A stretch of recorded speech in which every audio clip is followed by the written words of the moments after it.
have spoken at great length about what is happening in our campuses, what is happening with this new government. I just want to try to cover some ground which hasn't been covered before, just to fill in some gaps. So,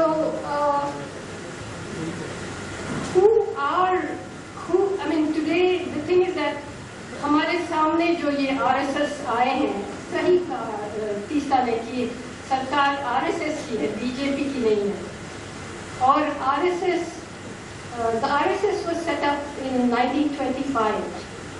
The RSS was set up inspired by the ideology of Benito Mussolini and Adolf Hitler. तो ऐसा नहीं है कि हम लोग उनको फासीवाद कह रहे हैं, वो खुद कह रहे हैं कि हमें उसी से इंस्पायर होके हमने ये RSS बनाया है. लेकिन बहुत क्रिटिसिज्म हुई है RSS की, लेकिन एक चीज है कि वो 1925 से अभी तक बहुत काम किया, बहुत ज्यादा. उनका 4000 से ज्यादा शाखा है, लाखों के हिसाब से स्वयंसेवक है. They have their own publication division, their own trade union, their own women's wing, their own Adivasi wing, their own leprosy wing, their own scholars, if you can call them that. We are today, as I've said several times, the war is not against dissent. The war is against thought itself. So we are witnessing a war between those who know how to hate and those who know how to think. So, because why is this new syllabus being written? Why is Dinanath Batra being unleashed on the young people? Even the Hindutva-vadis want their own children's brains to be shut down by those books. Because you cannot be a thinking person and support that ideology. You know, they can mass produce trolls on the social media, but they cannot produce a single real thinker. So this is the battle that is we are up against. But अगर हम लोग सोचते हैं कि सिर्फ RSS हमारे आगे खड़े हैं, ये बहुत बड़ा गलती है. क्योंकि RSS कैसे आ गए, इतना बड़ा पैमाने में कैसे आ गए, इस इलेक्शन में कैसे आ गए, कौन लाया? I don't know how to start this, but I want to talk about how did India become such a police state, such a militarized state. ऐसा नहीं है कि वो अचानक इलेक्शन के बाद आ गए ना, ऐसा तो नहीं है. So now, when we look back in history, today we are faced with, Tista's right, that there is a difference between the two major parties.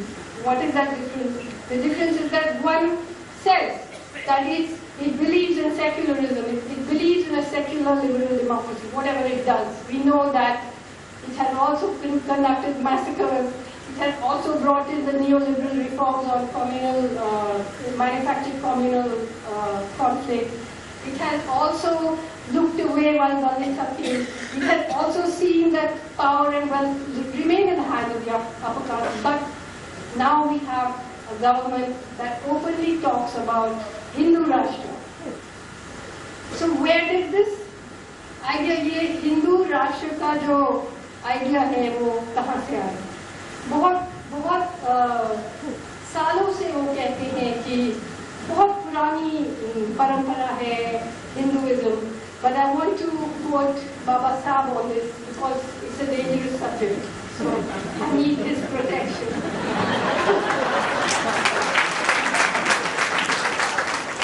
So Baba Sahib Ambedkar said, the first and foremost thing that must be recognized is Hindu society is a myth. The name Hindu was given by Mohammedans to the natives who lived east of the Indus for the purpose of distinguishing themselves. So, what happened was that is what what the anti-caste movement refers to as Brahmanism. There was not Hinduism. Hinduism is actually a political construct, not a religious construct. And oddly enough, it came about because of the politics of representative government. When the age of empire changed, when it was no longer possible to ride an army into power and say that I am the emperor, and when you had representative government, you had to now make a constituency. And that is when this coalition of castes, people used to only say, पहले वो सिर्फ ये बोलते थे कि मैं बनिया हूँ, मैं ब्राह्मण हूँ, मैं ठाकुर हूँ, मैं परया हूँ, मैं पुलिया हूँ, मैं नायर हूँ, you know, and then they began to be, फिर उन्होंने एक constituency बनाने में लगे थे, जब subject, like a subject became a citizen became a voter needed a constituency. And that was when they started to form this. And at that time, and that is why the institutionalized murder of Rohit Remina is at the center of this politics. You have to understand this history. At that time, what was to be done with the Dalit constituency? There was not a Dalit constituency, it was called untouchable. It was also a coalition of castes. But there were 44 million people.